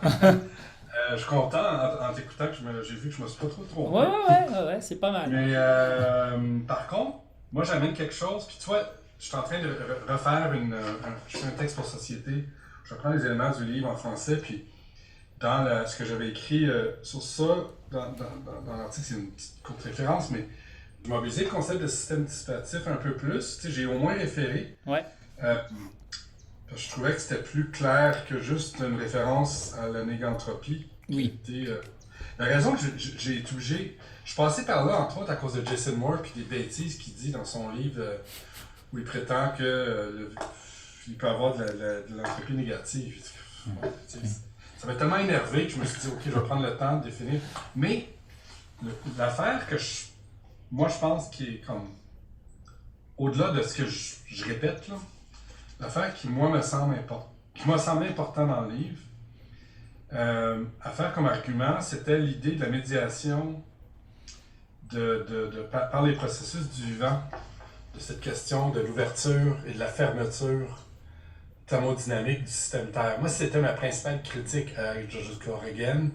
Puis c'était une critique un peu la même que je vais faire aux éco-marxistes, de dire votre problème, c'est que vous restez dans l'univers de la science de Marx du 19e siècle, plutôt que de partir de l'état de la science aujourd'hui. Fait que moi, j'ai fait le même exercice avec Georges Kogan, où je suis parti de l'état de la science du système Terre, où on a élaboré cette idée d'une surdétermination des processus géologiques et astronomiques par des processus du vivant, par le vivant depuis au moins 3 milliards d'années. Puis, cette médiation-là me semble centrale. Puis ça change la donne. Je pense qu'on peut le faire sans tomber dans la théorie des systèmes complexes, informationnels. Moi, Yann Petro et tout, à un moment donné, ça m'énerve. Je trouve qu'il y a un mélange des genres entre l'information et le vivant. Là. Je trouve que là, je suis pas prêt à aller jusque-là. Mais je trouve, pour moi, ça... Puis le twist que je donne à cette idée-là, elle est assez simple. C'est que jusqu'à l'avènement de l'ère fossile, les sociétés, et donc les économies de ces sociétés, se nouaient à travers ces relations écologiques. Donc l'entropie n'était pas tant un enjeu. Ce qui était l'enjeu, c'est la productivité écologique. C'est juste depuis qu'on est dans des sociétés qui misent sur des relations géologiques, extraire de l'extraction, et qui ont linéarisé leur processus économique et qui ont même transformé leur rapport écologique en rapport géologique par la subvention à la production primaire nette par les engrais. Là. C'est elles qui ont un problème avec l'entropie. Mais là, c'est plus la question de l'épuisement éventuel, selon moi, du fer, mettons, qui est un problème, je pense, inexistant. Peut-être certains métaux, là, le cuivre peut-être, mais le fer, c'est pas un enjeu, là, on n'en manquera jamais. Là. La coupe terrestre, c'est fait de ça. Fait que ça change la manière dont tu penses, je pense, la question de l'entropie et son impact. Moi, en tout cas, c'est ce que j'ai essayé de faire. C'est dans le livre. C'était le twist que j'ai essayé de donner. Donc, c'était vraiment une articulation, une historique du problème. Mais bon, je sais pas si ça peut être une piste, là, mais... Non, mais enfin, je trouve ça vraiment très, très pertinent. Alors, juste reprendre finalement ton... Parce que finalement, il y a une dimension épistémologique là, dans ta critique. Ouais. Et cette dimension, enfin, vraiment, j'y adhère parfaitement. C'est-à-dire que quand tu parles des éco-marxistes, il faut faire attention parce que là, je pense encore, il faut parler au pluriel. Parce que là, tu parles de John Bellamy Foster, de ce qu'on appelle parfois l'école de Oregon School, et peut-être aussi Saito et les gens comme ça qui ont repris. Mais il y a d'autres propositions qu'on peut classifier d'éco-marxistes et qui finalement s'éloignent de The Ecology of Marx, comme le dit Bellamy Foster. Et donc, effectivement, je suis tout à fait d'accord avec toi que là, les arguments basés sur Liebig, et puis on a fait quand même quelques progrès depuis ce temps-là. Et donc, il y a vraiment une ignorance, finalement, de ce qu'a fait la science au cours du XXe siècle. Et c'est vrai que, d'une certaine façon, ça rejoint la critique qu'on peut faire à Georges Kogan de vouloir à tout prix aller chercher dans la science du XIXe siècle, la thermodynamique classique, une source d'inspiration pour construire une théorie économico-physique, quoi. Effectivement... Et moi, ça va même plus loin que ça. Ouais. Moi, c'est sa conception du système fermé qu'est la Terre. L'ouverture et la fermeture du système Terre. Ouais. Pour moi, on ne peut pas penser ça sans partir de la science du système Terre contemporain, de la théorie contemporaine des cycles biogéochimiques, avec cette médiation fondamentale du vivant qui médiatise à la fois la clôture et la fermeture. Médiatise l'ouverture, on sait, photosynthèse, c'est facile, mais médiatise aussi la clôture par le cyclage écologique des nutriments, comme un autre. Oui. Oui, bah alors après, effectivement, mais là, c'est là que, bon, il y a la question de, évidemment, les organismes et les structures comme l'économie, comme une structure quand même complexe. Et c'est là que c'est intéressant de prendre en compte tout ce qui est les connaissances qu'on a acquises sur le comportement des systèmes complexes qui sont capables justement de produire de la négantropie, c'est-à-dire qu'ils sont capables de réduire leur propre entropie interne, mais au prix d'une production en fait toujours plus grande d'entropie et d'exportation finalement de leur entropie vers l'extérieur. Donc là, il y a quand même quelque chose à penser. Mais c'est dommage qu'il n'y ait pas ce niveau de mise à jour du dialogue. Et donc il y a comme ce temps de retard au final, parce que mais bon, c'est le temps de retard que l'économie traîne depuis longtemps. Parce que l'économie, elle s'est inspirée de la mécanique, mais bon, ok, mais là après il y a eu la relativité, il y a eu la mécanique quantique. Donc arrête de te baser seulement sur la mécanique newtonienne. Ça fait longtemps qu'elle a été dépassée. Donc voilà, quitte à faire de l'émulation ou de l'analogie, autant y aller vraiment avec toutes les connaissances qui sont actuelles et qui viennent du champ des sciences de la nature.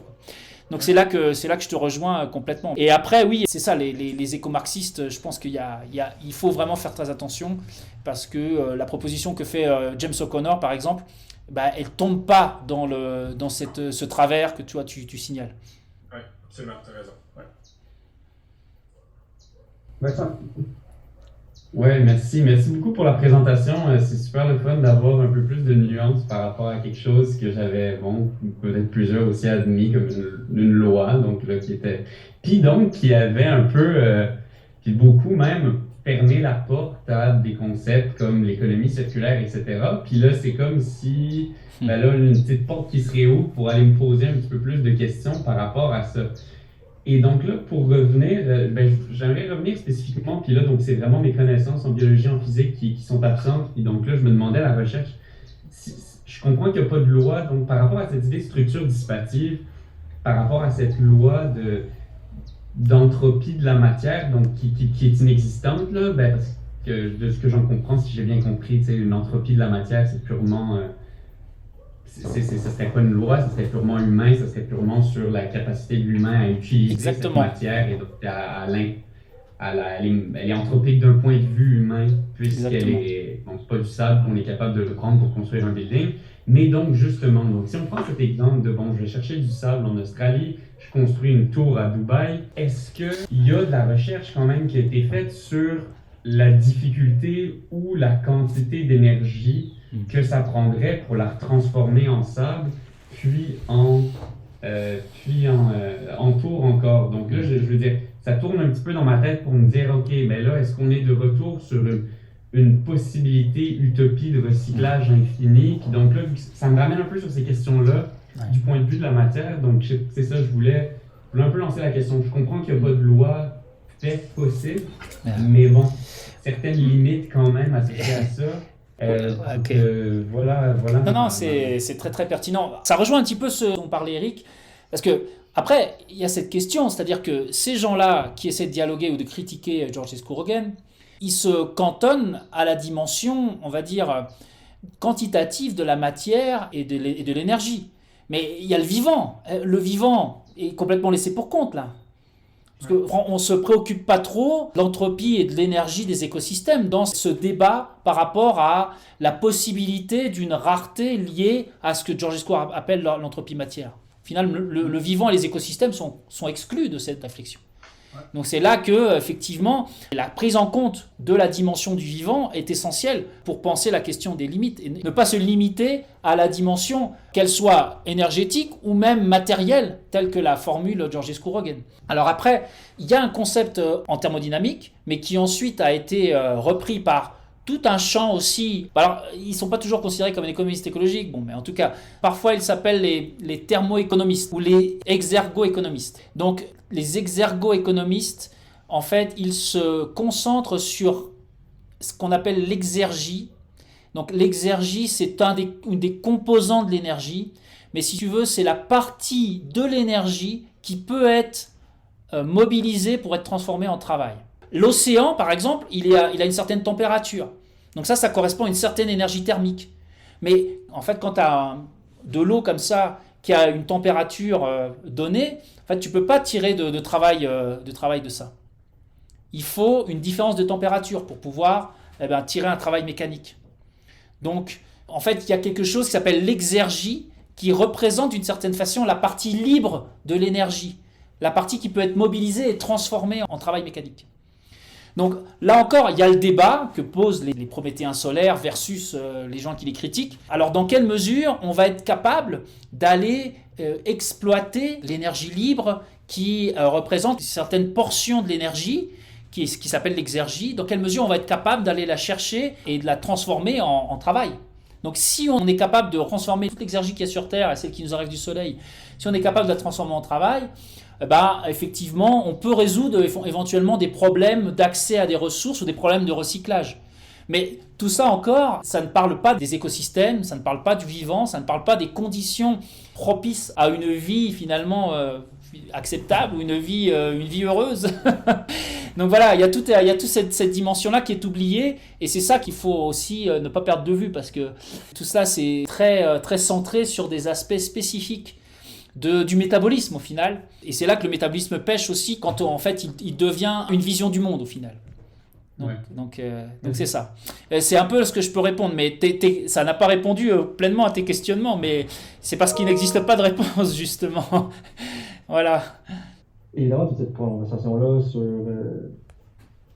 l'entropie, puis sur la théorisation fondamentale de l'entropie, puis de comment exactement est-ce qu'il faut la comprendre, de comment est-ce que ça contraint les économies, puis notamment les économies capitalistes, mais c'est important d'un point de vue comme les conséquences politiques, là. C'est-à-dire que pour fonder un concept rigoureux, théoriquement, de limites, puis de contraintes géophysiques, ça aide de faire appel à ce concept-là, évidemment. Puis je trouve ça vraiment intéressant quand tu parles des solar planetians. Et comme il y a des gens comme ça, autant à l'extrême droite qu'à l'extrême gauche. Exactement. Parmi les auteurs, pardon, je te coupe. Parmi les auteurs, Schwarzman, par exemple, lui parle de communisme solaire. C'est un communiste qui fait appel à la technologie solaire et qui pense à une société communiste solaire. C'est ça, moi je pensais à Bastani, Automated Luxury Communism, c'est aussi ça, c'est l'idée d'un communisme totalement de l'abondance, mais de l'abondance en termes de throughput, basé sur l'énergie solaire infinie. Mais moi, en fait, c'est intéressant pour les conséquences politiques de la théorie, puis j'aurais aimé ça savoir, penses-tu vraiment qu'on a besoin de répondre à ces grosses, puis là, en posant la question, j'implicite pas que c'est pas des questions théoriquement importantes ou intéressantes, là. Je vais juste me demander la question notamment pour moi-même, puis juste pour comme les conséquences politiques de la chose. Est-ce qu'on a besoin de répondre aux grosses questions fondamentales sur l'entropie pour fonder une conception de limite ou une contrainte biophysique rigoureuse et qui porte politiquement? Et je m'explique pourquoi je pose cette question-là, parce que on pourrait très bien avoir un concept d'entropie moins exigeant d'un point de vue théorique, et juste dire, ok, moi l'entropie, je le comprends d'un point de vue phénoménologique, c'est-à-dire pour les humains, c'est-à-dire à l'échelle humaine. Et que donc, à l'échelle humaine, dans une temporalité qui a du sens pour les êtres humains, du point de vue du travail qui est utile pour nous, par exemple, ben l'entropie, on n'a pas obligé d'avoir un concept aussi rigoureux d'entropie, aussi théoriquement exigeant pour fonder une conception des limites biophysiques pour l'économie humaine aujourd'hui. Tu comprends le souci? Ouais. Qu'est-ce que t'en penses? Bon, je me suis posé la question aussi, étant donné les voies sans issue auxquelles ont conduit les élaborations de Georgescu Roegen. Peut-être qu'effectivement, il faut abandonner au final. C'est possible. Hein. C'est possible.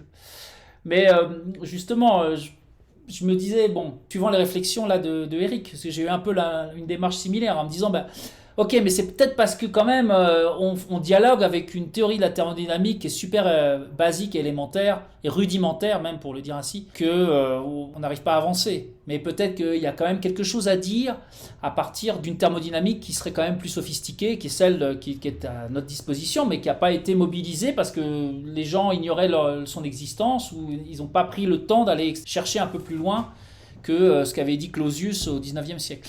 Donc voilà, il y a ce dilemme. Après, bon, oui, d'accord, je suis d'accord, la dimension phénoménologique, mais après, si tu parles d'un point de vue politique, si tu veux vraiment aller chercher même des gens qui vont avoir plus une vision du monde, soit positiviste, soit matérialiste, soit les deux, pour aller chercher ces gens-là, il va falloir aussi aller un peu plus loin qu'une simple métaphore. Donc c'est là aussi que peut-être qu'il y a un potentiel encore.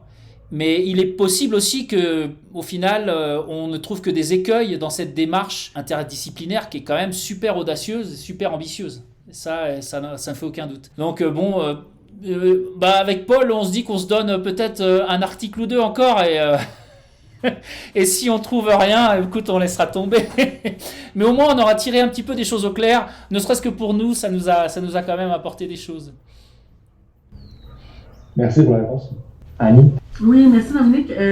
Oui, c'est ça, mais en fait, quand j'entends toute cette discussion-là, je me demande la pertinence, en fait, de parler d'économie. Parce que l'économie, c'est quand même une discussion sur un système de valeurs, un système de prix, ou du moins un système comptable. Donc, le système comptable, évidemment, il est symbolique, puis il est politique, c'est-à-dire c'est une négociation d'une limite entre ce qui est compté puis ce qui n'est pas compté. Puis évidemment, quand on calcule quelque chose, on ne calcule pas l'ensemble des atomes dans l'univers ou l'ensemble des échanges énergétiques de l'ensemble de la matière sur la Terre. C'est pas ça qu'on calcule. On calcule les limites d'une sphère humaine préhensible, mais aussi appréhensible au point de vue cognitif. Donc, là, quand on parle d'entropie, parce que c'est comme si on essayait de trouver une théorie des sciences naturelles qui explique qu'on arrive à des limites. Mais ça, on a beaucoup de théories qui expliquent déjà ça. C'est comme si l'entropie essayait d'expliquer avec d'autres termes ou avec d'autres types de théories physiques de ce que, il me semble, une science des écosystèmes explique relativement bien, c'est-à-dire qu'on arrive à la limite des écosystèmes. Mais là, ce qu'on essaie de faire, c'est de le faire dans le domaine de l'économie, d'avoir un dialogue avec l'économie. Mais alors que ce que je vois aujourd'hui, c'est qu'en fait, ça ne réussit pas vraiment à le faire, en fait. Si je comprends bien. En tout cas, c'est peut-être que je ne comprends pas bien, mais... Non, c'est super. Bon, disons que c'est tout à fait pertinent tout ce que tu dis. C'est vrai qu'après, bon, il y a la question de l'économie. Bon, bah, Alain, par exemple, a fait tout un travail sur le sens, la définition qu'on adopte de l'économie. Après, est-ce on parle de l'économie dans le sens de la vision des économistes? Et j'inclus là-dedans les économistes écologiques, parce qu'au final, ils continuent à perpétuer une certaine vision de ce que c'est que l'économie. Ou est-ce qu'on parle, ou est-ce qu'on pense à un processus qui révolutionne finalement la définition de l'économie? Bon, bah ça, c'est pas encore là, donc peut-être qu'il faut quand même se contenter d'essayer de continuer à explorer dans cette définition de l'économie qui est celle, au final, même des hétérodoxes, et essayer de faire des choses là-dedans. Je sais pas, peut-être que ça peut apporter des choses. Comme tu dis, la question de la comptabilité, peut-être que d'explorer un petit peu ce que dit la thermodynamique et ce qu'elle dit sur les flux d'énergie, peut-être que ça peut nous faire prendre conscience de tout un tas d'aspects qui ont à faire avec la nature et qui même contribuent à la production de valeur ou qui aussi impliquent une destruction des écosystèmes, etc. Après, j'ai l'impression quand même que la thermodynamique, en général, elle va être plus utile pour penser la question de la rareté et la question de l'extraction. C'est-à-dire le départ de la flèche du flux de matière ou d'énergie, plutôt que son arrivée. Parce qu'au final, toi tu dis oui, la question des limites, elle peut se penser à partir de divers langages, même au sein des sciences de la vie et de la Terre, effectivement. Mais la science écologique n'a pas grand-chose à dire quant à les limites en termes de capacité d'extraction. Parce que effectivement, tu vas pouvoir dire qu'on va créer des zones de mort. Bon, ok, mais ça, est-ce que ça implique que ça va nous empêcher d'extraire? Bon, voilà, tu vois, il y a ces questions-là auxquelles ça peut être intéressant de répondre aussi. Dans quelle mesure, au final, comme le dit Georgescu Roegen, sur les limites à l'extraction, de toute façon, on n'est pas aussi condamné aussi de ce côté-là. Et pas seulement dans la destruction du vivant et dans la destruction des écosystèmes qui vont ensuite se répercuter sur les possibilités de vie, d'échange, de production. Okay, c'est un peu la deuxième contradiction de O'Connor. Mais aussi, jusqu'à quel point on va pouvoir extraire. Quelles sont les limites que la thermodynamique impose à l'accumulation de capital? Il y a quand même quelque chose qui peut être pertinent à aller chercher là. C'est possible. J'affirme pas que c'est absolument comme ça, mais c'est quand même un langage qu'on peut explorer. On va pas l'exclure comme ça a priori, surtout étant donné l'état des lieux des connaissances qui est finalement assez balbutiant. Henry, et après Eric. Thank you. J'avais une question, c'était par rapport au niveau de, quand tu parles un peu de cette substituabilité parfaite selon les économistes néoclassiques entre les flux terrestres d'entropie puis les flux solaires d'entropie. Je me posais la question, est-ce qu'il y a eu une réponse de la part des économistes écologiques? Peut-être que tu l'as présenté, alors j'étais peut-être pas à fond là, mais dans le sens où, à quel point en fait cette substituabilité parfaite est-elle discutable selon eux?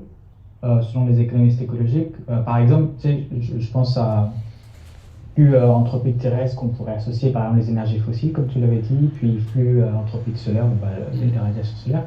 Et là, je me posais la question, en quoi la substituabilité parfaite, elle est problématique, parce que les économistes néoclassiques pourraient très bien dire oui, mais en fait, il y a une substituabilité parce que les énergies fossiles, à la fin, ça reste l'énergie solaire très condensée sous forme secondaire depuis des millions d'années et que l'énergie solaire, ça joue physico-chimiquement peut-être de manière à peu près similaire.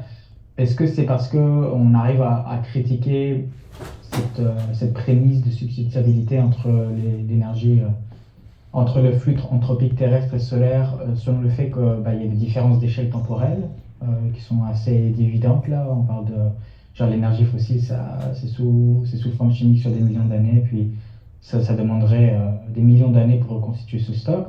Est-ce que c'est aussi pour d'autres raisons liées à des problèmes de l'entropie? Par exemple, on sait que l'exploitation des énergies fossiles, ça accélère l'augmentation de l'entropie à l'échelle humaine parce que ça libère en peu de temps les stocks concentrés qui ont mis des millions d'années à se former.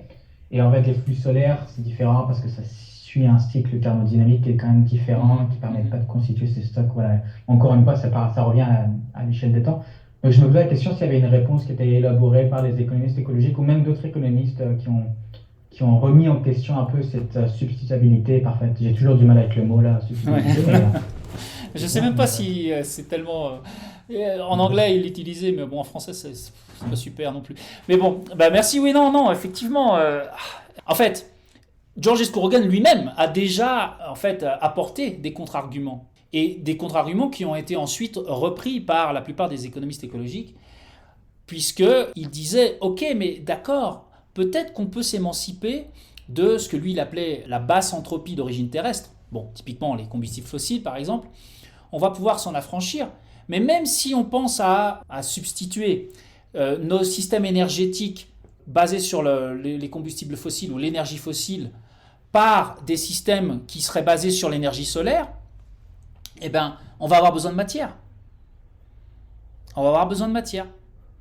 Puisque pour capter l'énergie solaire, il y a besoin de matière. Pour stocker l'énergie solaire, il y a besoin de matière.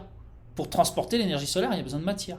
Donc en fait, l'argument de ces gens-là, c'est justement le lien entre énergie et matière par ce biais-là. Le fait que de toute façon, pour pouvoir finalement remplacer toute l'énergie qu'on consomme aujourd'hui, entre guillemets, qu'on génère ou qu'on consomme aujourd'hui par de l'énergie d'origine exclusivement solaire, on va avoir besoin d'extraire énormément de matière.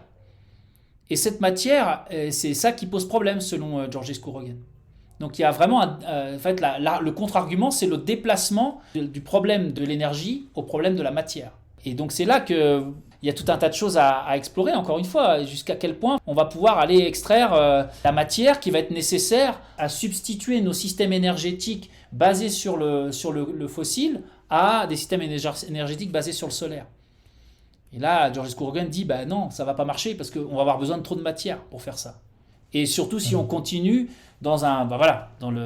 il ne parle pas dans ces termes, parce qu'il ne parle jamais d'accumulation, mais si on continue dans nos économies capitalistes à faire de l'accumulation, ça va poser un problème à un moment donné. C'est ça le contre-argument. Et après aussi, l'argument qui est donné par les prométhéens solaires, c'est que justement le fait de s'émanciper des combustibles fossiles, ça va permettre de réduire même finalement la production d'entropie. Parce qu'on ne va plus passer par l'intermédiaire d'une énergie accumulée dans le sous-sol par des organismes et leur décomposition. On va tirer profit d'une énergie qui jusqu'à aujourd'hui, on l'a plus ou moins gaspillée, puisqu'elle nous arrive et elle repart. Et donc, on va en fait s'interposer dans le cheminement de l'énergie qui vient du Soleil et qui repart vers l'espace. Et là, on va créer des systèmes technologiques qui vont nous permettre de capter efficacement l'énergie solaire. Et on ne va même pas avoir recours à l'énergie fossile, ce qui va impliquer beaucoup moins de perturbations en termes de bilan anthropique du système Terre au complet. C'est ça l'argument que les prométhéens solaires avancent aussi. Mais comment est-ce que les économistes néoclassiques arrivent à dire une telle chose qu'il y a le flux terrestre anthropique puisse être aussi substituable par le flux solaire et vice-versa? Comment, je veux dire, scientifiquement, sur quoi ils se... mais c'est exactement, il n'y a pas de base scientifique pour dire ça. Aucune base scientifique. C'est une vision du monde. C'est la vision du monde néoclassique. Finalement, la nature n'est pas un problème. Ok, d'accord. Donc c'est ok. Oui, parce que Ok. si on est capable de capter l'énergie solaire qui est pratiquement infinie, enfin, elle est finie en termes de flux, mais aussi dans le temps, elle est complètement infinie, donc, enfin, pratiquement infinie. Donc, si on est capable de capter cette énergie, on va même plus avoir besoin d'aller chercher des combustibles fossiles. On va capter l'énergie, et puis, bon, s'il y a besoin d'aller récupérer des bouts de matière répartis un peu partout, on va pouvoir les rassembler, puisqu'on va avoir une énergie quasi infinie. C'est ça le mindset, tu vois? Parfait, merci William. Je proposais de prendre peut-être une dernière question, Eric, Ouais. puis après ça, peut-être Oui, Claude, oui, peut-être pour ça. C'était un peu pour répondre à Annabelle, en fait, sur l'utilité. Moi, je la voyais moins, puis ça renvoie peut-être à une manière de poser la question pour William. En tout cas, moi, dans mon travail, c'était moins qu'est-ce que ça nous dit sur l'entropie que comment l'idée de processus anthropique peut éclairer certaines propriétés d'une économie capitaliste basée sur l'extraction Mhm. et Oui, oui, les oui. relations géologiques. Moi, c'était dans ce sens-là. Ouais, ouais, effectivement, il y a du potentiel Et aussi. puis, je dirais, je vais le dire en anglais, je ne sais pas comment le dire en français, mais for lack of a better concept, j'ai pris l'entropie. Ouais. Mais ce que j'ai aimé dans l'entropie, moi, ce que j'ai trouvé, puis là, je vais introduire un mot, puis j'aimerais t'entendre par rapport à ça,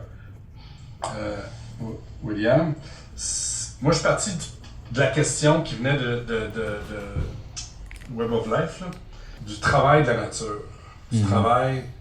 Puis moi, c'était pour éclairer le concept de travail que je suis allé chercher l'entropie. Dans le sens que ben, le travail qu'on demande de matérialité est anthropique. C'est-à-dire qu'il y a une irréversibilité à ce travail-là. L'énergie, c'est évident. Puis pour la matière, mais là j'ai embarqué dans le bateau de George Corrigan. Sans penser que c'est une quatrième loi, tu dis, ben, les conséquences du travail de la matière, c'est cette désorganisation irréversible. Et donc, moi, j'étais plutôt intéressé par le concept d'ordre et de désordre, qui me semblait, de cette manière-là, que dans ses derniers écrits, hein, ces écrits-là, c'est des genres de textes là, polycopiés là, auxquels on a accès, qui ont été numérisés, là, Oui. sur une analyse phénoménologique de l'entropie. De l'entropie, là, en tout cas, c'est des textes disponibles sur le web. Moi, c'était ça que je suis allé chercher pour éclairer cette notion de travail que j'ai distingué de labor. Là. J'ai fait exprès là, de dire work is not labor. C'est important, ça. Fait que moi, c'était dans ce sens-là.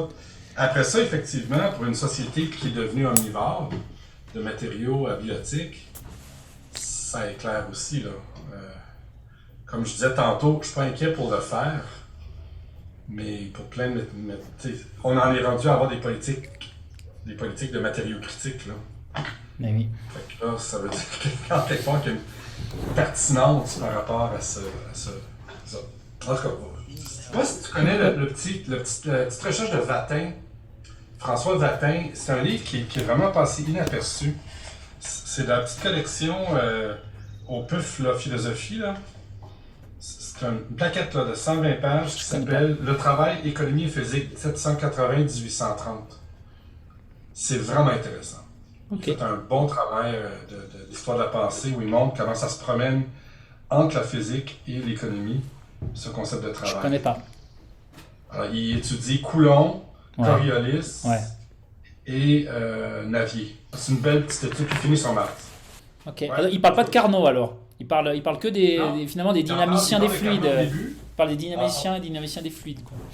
Ouais, il en parle un peu au début de Carnot, dans l'intro. Puis à la fin, il parle de George Corrigan, évidemment. Mais c'est vraiment son étude, c'est ce corpus constitué par Coulomb, Navier et Coriolis. Okay. Il explique que son objectif, c'est de s'arrêter avant la thermodynamique. Ouais, c'est ça. Okay. Dans la période il regarde le concept de travail dans la période pré-révolution industrielle, l'avènement du concept de travail, du concept physique de travail. Ok. Ouais. Bon, bah écoute, oui, je prends la référence, j'essaierai de le trouver sur le web. Oui, si jamais, sinon, en tout cas, on trouverait une manière de scanner ou quelque chose. Hein. Ah ouais, ça serait cool. Ça coûte vraiment trop cher pour la taille. Ah ouais, oui, c'est ce genre de truc, ce genre d'ouvrage en plus très rare, donc... oui, alors écoute... défaut d'un meilleur concept, merci Christophe. Défaut d'un meilleur concept. Oui, écoute, merci pour toutes ces réflexions. J'ai pas franchement de réponse à apporter, si ce n'est que, bon, il y a quand même eu des travaux qui ont été faits on va dire qu'ils sont à la marge de l'économie écologique parce que, bon, ou alors ils font partie de courants qui ne sont pas nécessairement les courants les plus visibles aujourd'hui. Par exemple, les travaux de Odum, qui lui, en fait, il a essayé de traduire finalement la contribution de la nature en termes de travail, en termes d'exergie justement. Et donc là, en fait, il y a quelque chose d'intéressant quand même, effectivement, dans ces travaux-là, pour aller chercher, bon, quelle est la contribution de la nature en termes de voilà, de valeur, quoi. Bon, après, voilà, ça participe encore, comme disait Annabelle, ça participe encore d'une même vision de l'économie. Hein, ça, mais par contre, il y a peut-être, bon, alors ça rejoint un petit peu les autres travaux que je développe, parce que par exemple, ce qui m'a aussi amené à m'intéresser à ce genre de choses, c'est dans cette question d'essayer de réaliser une critique de l'analyse coût-bénéfice, qui fait partie d'un autre travail que je fais sur la question minière. Bon, eh ben, il y a peut-être quelque chose à aller chercher là, quant à finalement la destruction qu'implique l'extraction minière de tout un tas de processus qui sont des processus qui, d'une certaine façon, produisent du travail, où il y a peut-être quelque chose à penser en termes de perte en termes exergétiques. Bon, il y a des gens qui ont travaillé un peu là-dessus. Donc c'est ça aussi qui m'a amené à essayer de mieux comprendre ce que l'économie a à apprendre de l'entropie, de l'énergie, de l'exergie, essayer de mieux comprendre finalement tous ces termes et de vraiment me faire une tête là-dessus. Et je pense qu'il y a peut-être quelque chose à explorer, mais qui reste encore finalement, enfin qui reste un outil pour critiquer le système entre guillemets depuis l'intérieur, si je puis me permettre la formule, quoi. Mais, ou alors, comme a fait Marx, hein, voilà, on va dire critiquer l'économie néoclassique dans ses propres termes. Voilà. Il y a quelque chose comme ça, en essayant de finalement de traduire à travers ce concept d'entropie, à travers la dimension énergétique, essayer de traduire ce que c'est que l'apport de la nature à la production. Et finalement, ça rejoint un peu ce que faisaient les physiocrates. Voilà, il y a aussi cette ambition de l'économie écologique d'aller reconnecter avec une autre pensée économique antérieure même à l'économie classique.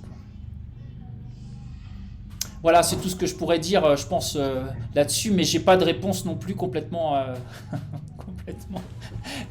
on va dire, définitive ou plus précise. Eh ben, écoutez, merci beaucoup pour l'espace. C'est quand même très difficile en ligne de rester aussi longtemps, donc merci d'avoir fait cet effort. Et puis, franchement, ça m'a beaucoup apporté, tous ces échanges. Je suis vraiment très content d'avoir eu ce moment avec vous. Et puis, j'espère qu'il y aura d'autres occasions pour pouvoir échanger, et peut-être pourquoi pas en présentiel. Merci, c'est très généreux de ta part. Puis, je te souhaite une belle fin de journée. Merci à vous encore. Bon après-midi, bonne bière. Moi, je vais travailler encore un petit peu. Okay. Allez, salut. À bientôt alors. Au revoir. Ouais, Au revoir. Merci à vous.